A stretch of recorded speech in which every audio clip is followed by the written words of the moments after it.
Sifat-sifat setan. Banyak sekali ayat-ayat Al-Quran atau As-Sunnah menjelaskan tentang sifat-sifat setan yang selalu mengajak kepada kekufuran dan kejahatan, antara lain. 1. Moncong paruh setan membuat manusia lupa akan Allah. Sesungguhnya setan itu menaruh moncongnya di atas hati anak Adam, maka jika manusia ingat kepada Allah, berzikir, maka mundurlah ia, dan jika manusia lupa kepada Allah, dipatuklah hatinya. Hadis riwayat Ibnu Jauzi. 2. Setan membisikkan kejahatan pada telinga manusia. Firman Allah, katakanlah, aku berlindung kepada Allah Tuhan, yang menjaga manusia. Raja manusia.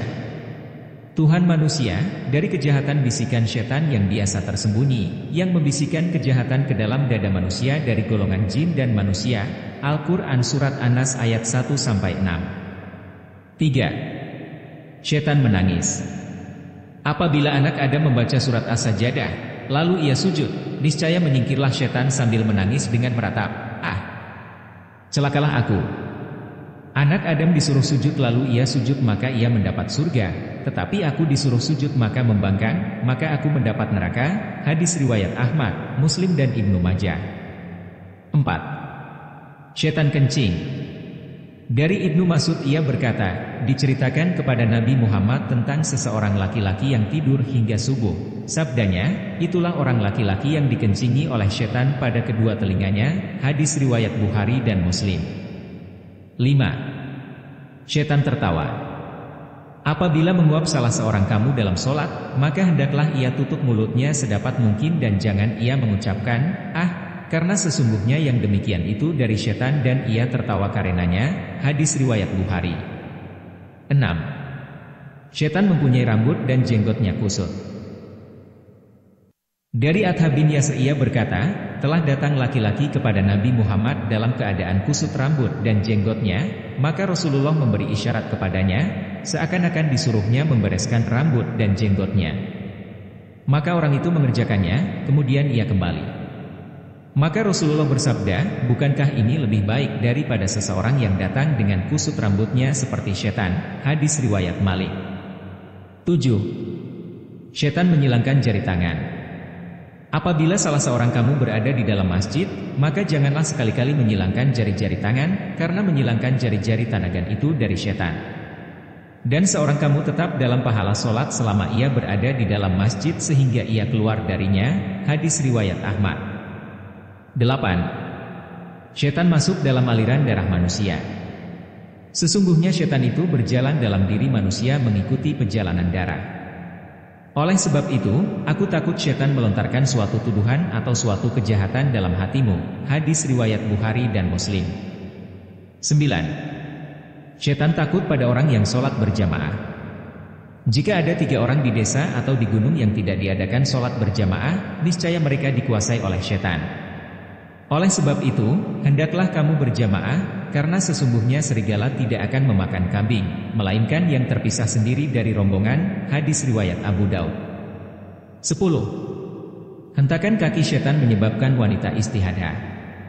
Dari Amnah bin Jasi bahwa ia keluar darah banyak dan deras dari kemaluannya, darah istihadah, lalu ditutup dengan kapas masih juga keluar dan ditutup dengan kain masih juga keluar. Rasulullah bersabda, sesungguhnya darah yang keluar deras itu ialah salah satu hentakan kaki dari hentakan-hentakan kaki setan. Hadis riwayat Ahmad, Abi Daud dan Tirmizi.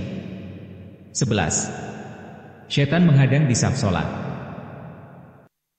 Apabila salah seorang kamu sholat dengan memakai batas, sutro, lalu ada seorang yang lewat di hadapannya, maka hendaklah ia menghalanginya.